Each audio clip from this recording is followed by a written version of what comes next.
Dress ധരിക്കുന്നതിൽ എന്തെങ്കിലും വിട്ടുവീഴ്ച ചെയ്യുമ്പോൾ നിങ്ങളുടെ മനസ്സിൽ വരുന്ന ഇതുകൊണ്ട് ഇപ്പോൾ എന്താ പ്രശ്നം എന്നാണ്. ഞാൻ രണ്ട് പ്രശ്നം പറയാം. ഒരു പ്രശ്നം തരുമോ, നിങ്ങൾ ശരിയായ ഡ്രസ്സ് ധരിച്ചൊരു പെൺകുട്ടിയും അല്ലാത്തൊരു പെൺകുട്ടിയും നന്നായി ലിപ്സ്റ്റിക്കൊക്കെ ഇട്ട് മുഖത്തൊക്കെ പുട്ടിട്ട് പുറത്തിറങ്ങുന്ന ഒരാളും ശരിക്കും സാധാരണഗതിയിൽ ഒരു മഫ്തിട്ട് പുറത്തിറങ്ങുന്ന ഒരാളും തമ്മിൽ വ്യത്യാസം തരും.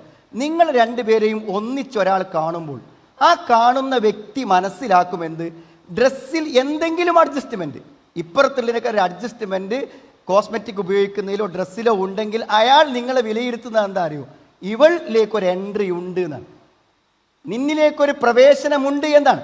നിങ്ങളുടെ വസ്ത്രം നിങ്ങളെ തിരിച്ചറിയാനാണ്. നിങ്ങൾ മാന്യയല്ല, നല്ലവളല്ല, നിങ്ങളിൽ എന്തോ പ്രശ്നമുണ്ട് എന്ന് നിങ്ങളുടെ ഡ്രസ്സിൽ ഒറ്റ നോട്ടം നോക്കി മനസ്സിലാകും. അത് നിങ്ങൾ സുരക്ഷയിൽ നിന്നും പുറത്തു കിടക്കുകയാണ്.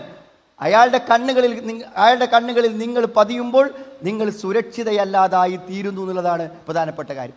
രണ്ടാമത്തെ എന്താ, ഡ്രസ്സ് ശരിയായില്ലെങ്കിൽ രണ്ടാമത്തെ കാര്യം എന്താണെന്ന് വെച്ചാൽ, നിങ്ങളെ കാണുന്ന ആ കാഴ്ചക്കാരൻ്റെ മനസ്സ് നമുക്ക് അറിയില്ല. അവൻ രാത്രി മുഴുവൻ പോൺ വീഡിയോസ് കണ്ടിട്ടായിരിക്കും വരുന്നുണ്ടായിരിക്കാം.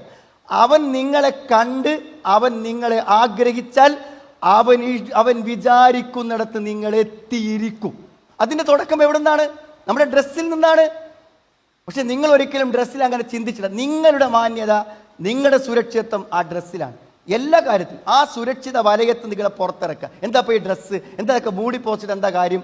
ചില ആശയങ്ങൾ പറഞ്ഞിട്ട് ആ സുരക്ഷിതമായ സ്ഥലത്ത് നിങ്ങളെ പുറത്തിറക്കുക എന്നുള്ളതാണ് നിങ്ങൾക്ക് സംഭവിക്കുന്ന ഒരു കാര്യം.